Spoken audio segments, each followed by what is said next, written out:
নমস্কার বন্ধুরা, সীমাস কিচেনে আপনাদের সকলকে স্বাগত। আজকের রেসিপি আলু ভাজা। আলু ভাজা আপনারা অনেক রকমভাবে বানিয়েছেন বন্ধুরা, খেয়েছেনও, তবে একবার এইভাবে বানিয়ে দেখুন। স্বাদ কিন্তু একদম অন্য ধরনের, আর খেতে দারুণ লাগবে রুটি পরোটার সঙ্গে।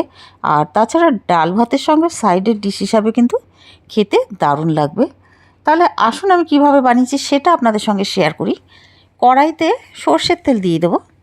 তেলটা গরম হয়ে গেলেই দিয়ে দেবো চামচের হাফ চামচ সর্ষে, কালো সর্ষে দিয়ে দেবো। সর্ষেটা যে ফুটতে শুরু করবে তখন দিয়ে দেবো কারি পাত্তা, 10 থেকে 12 পিস কারি পাত্তা দিয়েছি আমি। এবার সঙ্গে দিয়ে দেবো রসুন, 5 থেকে 6 কোয়া রসুন। রসুনগুলোর খোসা ফেলে দিয়েছি বের করে।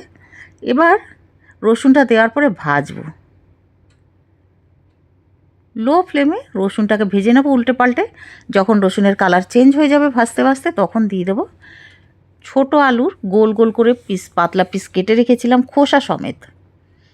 এবার আলু দেওয়ার পরে নাড়তে হবে। দিয়ে দেবো হলদি পাউডার আর রেড চিলি পাউডার, সঙ্গে স্বাদ মতন নুন। মশলার বক্সে যে ছোট চামচগুলো থাকে সেই চামচের মাপে আমি দিয়েছি বন্ধুরা। এবার নাড়বো। নুন হলুদ লঙ্কা দেওয়ার পরে মিডিয়াম ফ্লেমে 2 মিনিট নাড়ার পরে দিয়েছি পেঁয়াজগুলোকে এরকম পাতলা পাতলা রিং পিসের মতন করে রেখেছিলাম। এবার বের করে দেব পেঁয়াজের রিংগুলোকে, সঙ্গে কুচনো কাঁচা লঙ্কা দিয়ে এবার ঢেকে দেব। 2 মিনিটের জন্য ঢেকে দিয়েছিলাম লো ফ্লেমে। 2 মিনিট পরে ঢাকনাটা সরিয়ে এবার ভাজবো। এবার মিডিয়াম ফ্লেমে ভাজবো।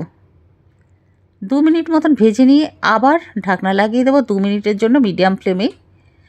2 মিনিট পরে এবার ঢাকনাটা সরিয়ে আবারও ভাজবো।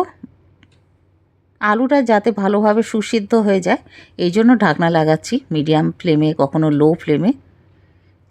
এবার একটু চেক করে নেব আলু সেদ্ধ হয়েছে কিনা। আলুটা সেদ্ধ হয়েছে। এবার ভাজতে হবে 3 থেকে 4 মিনিট আমি এইভাবে লো ফ্লেমে ভাজবো। তারপরে ঢাকনাটা লাগিয়ে দেবো 2 মিনিটের জন্য লো ফ্লেমে। 2 মিনিট পরে ঢাকনাটা সরাবো। যেহেতু জল দিইনি তাই বারে বারে লো ফ্লেমে করেই ভাজছি বন্ধুরা, নইলে নিচ থেকে লেগে যাবে, পুড়ে যাবে। সেই জন্য লো ফ্লেমে ভাজছি। আর আলু যাতে খুব ভালোভাবে সুসেদ্ধ হয় এই জন্য কিন্তু আমি লো ফ্লেমেই করছি। এবার উল্টে পাল্টে ভালোভাবে আলু ভেজে নেব। যখন খুব ভালোভাবে ভাজা হয়ে যাবে তখন প্লেটে তুলে নেব। দেখেই সুন্দর লাগছে না বন্ধুরা? গরম গরম সত্যিই বলছি রুটি পরোটার সঙ্গে খেতে দারুণ লাগবে। আর তাছাড়া শুধুও কিন্তু খেতে ভালো লাগবে। আর ডাল ভাতের সঙ্গে তো ভালো লাগবেই সাইডে রেখে। তাহলে বাড়িতে বানিয়ে ফেলুন। তাহলে ভিডিওটা যদি ভালো লাগে প্লিজ লাইক করে দেবেন, শেয়ার করে দেবেন আপনাদের ফ্যামিলি ফ্রেন্ডসদের সঙ্গে, আর সাবস্ক্রাইব করে দেবেন। নতুন বন্ধুরা হলে সাবস্ক্রাইব করে দেবেন প্লিজ। আর কমেন্ট করে জানাবেন যে খেতে কেমন হলো এই একদম সহজ সিম্পল আলু ভাজা। পুরো ভিডিও দেখার জন্য ধন্যবাদ।